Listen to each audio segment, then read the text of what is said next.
Welcome to It's Not Soccer. Subscribe for more football news. Arsenal's 2020 Boxing Day win over Chelsea helped turn Mikel Arteta's reign around. Mikel Arteta has credited Emile Smith-Rowe with playing a significant role in helping turn his Arsenal tenure around during a period in which many fans were doubting his credentials.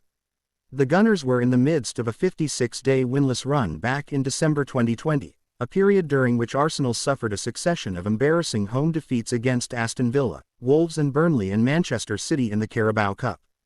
Calls for Arteta to be sacked intensified ahead of Chelsea's visit to the Emirates Stadium on Boxing Day and, faced with a spate of injuries, the under-pressure former club captain was forced to pick a makeshift side.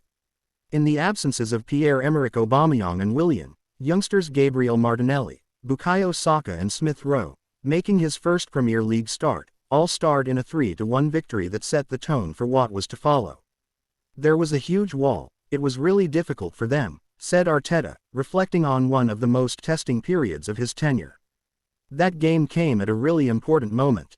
I don't like to single out a player, but I think probably Emile Smith-Rowe. That is the moment where he really appears into the picture and something changed and that helped shift momentum big time.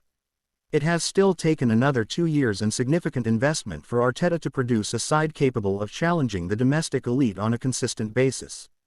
Arteta's rapidly improving team will, however, head into the break for the World Cup top of the Premier League should they win against Wolves at Molineux this evening. It's special, said Arteta of Wolves' situation with the struggling Midlands club playing their final game for the arrival of Julian Lopetegui as their new manager. Obviously, they are in a moment as well with very special circumstances.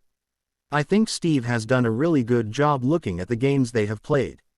We were watching the midweek game they played and the game before that they lost, not really meriting to lose the game. We know, Saturday night at the stadium will be busy and it will be a tough game. On Lopetegui's imminent arrival, Arteta added, "He's a great coach, his career talks for itself, what he did at Sevilla, what he did in Portugal, what he did for the national team. He's a really good coach. He's from not far from where I live, so I know him really, really well and hopefully after tomorrow he can have a very successful period here." Thank you for watching. Don't forget to subscribe, It's Not Soccer, for more football news.